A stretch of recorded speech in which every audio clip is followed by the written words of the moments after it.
Zovem se Ana. Imam 24 godine. Iz jedne od zemalja regiona sam. Završila sam fakultet i željela sam da nađem posao. Preko poznanika sam saznala za agenciju za zapošljavanje, kao i da postoji slobodno radno mjesto u mojoj struci u susjednoj državi. I odlučila sam da odem tamo i saznam više detalja o radnom mjestu. U agenciji sam pričala sa čovjekom koji me uputio na razgovor sa direktorom hotela u kojem je bilo slobodno radno mjesto na recepciji. U toku razgovora sa direktorom rečeno mi je da ću uz platu imati besplatan smještaj i hranu. Svi uslovi su mi odgovarali i prihvatila sam posao.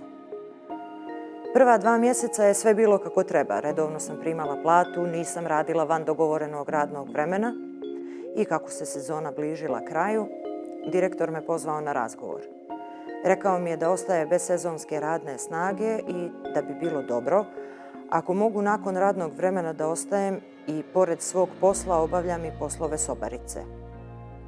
Objasnio mi je da bi to trajalo samo mjesec dana i da mi ne bi bilo dodatno plaćeno, jer smatra da sam zbog njegovog korektnog odnosa za 2 protekla mjeseca bila u obavezi da mu na taj način pomognem. Uostalom, rekao mi je, radit ćeš i tokom zime, doduše sa manjom platom, ali i dalje sa besplatnim smještajem i hranom. Poslije malo razmišljanja sam pristala, jer sam se plašila da ako to ne uradim, da ću ostati bez posla i na ulici u tuđoj državi. Par dana prije isteka tih mjesec dana, direktor me pozvao u svoju kancelariju. Razgovarao je ljubazno sa mnom i rekao mi je da se jedan bogati i ugledni čovjek raspitivao za mene i kao da me zapazio na recepciji i da bi želio malo bolje da me upozna uz večeru i piće. Ja sam mu jasno stavila do znanja da to ne želim. On je pokušao da me ubijedi da pristanem, jer je on navodno osoba od povjerenja i ugledan i u društvu.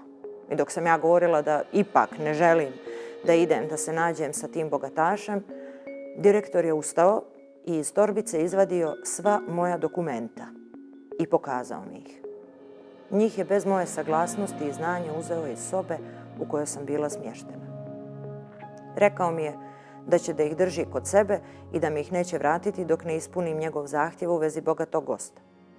U šoku sam izašla iz kancelarije, potrešena, u strahu da i ja ne postanem žrtva trgovine ljudima, misleći da je klopka oko mene osmišljena i da nemam izlaz. Tako ucijenjena, otišla sam na sastanak sa tim čovjekom. Bio je 30 godina stariji od mene. Uz večeru mi je pričao kako za mene ima dobru poslovnu ponudu, posao hostese na jahti. Da je to lagan posao sa dobrom zaradom, da tamo već rade 2 djevojke iz moje države. Nakon večere me pozvao da pođemo zajedno na jahtu, jer je baš te noći priređena zabava. Rekao mi je da tamo možemo da razgovaramo o poslu i sretnemo se sa mojim zemljakinjama. Nisam imala izlaza. Sama i bez dokumenata u drugoj državi pristala sam i otišla na jahtu, nadajući se da se neće obistiniti moje loše misli. Dolaskom na jahtu zatekli smo grupu starijih muškaraca i par djevojaka koje su lijepo izgledale, nasmijane, pile su koktele i razgovarale sa tim muškarcima. Svi su bili izuzetno ljubazni. Poslije 2 pića bilo mi je muka i bila sam dezorijentisana. Nisam ni slutila da su mi u piće sipali neku vrstu narkotika. Krenula sam da odem sa jahte, ali su me zaustavila 2 čovjeka iz obezbjeđenja.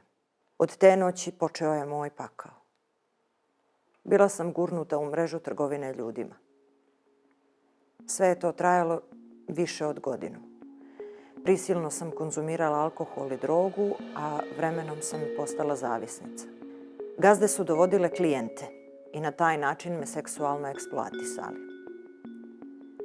Jedne noći na jahtu je došla grupa klijenata. Sve se odvijalo po ustaljenom režimu. Jedan od tih muškaraca je stajao sa strane i kratko porazgovarao sa mnom. Onda je tražio od našeg glavnog čovjeka da me izvede sa jahte, rekao da će me brzo vratiti i da će za tu uslugu mnogo da plati. A ja sam bila prestravljena, jer nisam znala što me čeka kad siđem sa jahte. Gazda je pristao. Čim smo malo odmakli, čovjek koji me izveo otkrio mi je svoj pravi identitet. On je bio inspektor na tajnom zadatku. Poveo me je u stanicu policije da dam izjavu. Po prvi put, nakon dužeg vremena, sam se osjetila sigurno. U postupku koji je trebao da uslijedi sam bila oštećena i dobila sam status zaštićene svjedokinje. Policijskim i pravosudnim organima ispričala sam sve što znam. Nakon toga, trafikanti su uhapšeni, a ja sam ostala u skloništu. Liječila sam se od zavisnosti i išla na psihološke tretmane. Do izrade novih dokumenata i vraćanja u svoju zemlju, lagano sam se oporavljala. Ali i sad, nakon 4 godine od svega toga, nisam uspjela da se u potpunosti izborim sa strahom i traumama. Kasnije, kad sam se vratila u svoju zemlju, našla sam posao i nastavila koliko toliko normalan život. Imala sam sreću da sam se izbavila iz tog kruga pakla i da mi je porodica prije svega pružala podršku i imala razumijevanje. Moja poruka za sve djevojke bi bila da prilikom traženja posla dobro provjere oglase koji su previše dobri da bi bili istiniti, da dokumenta ne daju nikom ili bar kopije istih zadrže kod sebe, da porodici jave tačnu adresu i vlasnika, to jest gazdu kod kojeg rade, i također im ostave kopije dokumenata. Nažalost, ja sam se uvjerila da žrtva trgovine ljudima može biti bilo ko, da su trafikanti perfidni, bezosjećajni i skloni svim laskavim obećanjima da dođu do svog plijena. Žrtve koja će im prisilnim radom i seksualnom eksploatacijom omogućiti enormne svote novca. Informiši se i zaštiti od trgovine ljudima. Budi jača od straha. Izlaz uvijek postoji.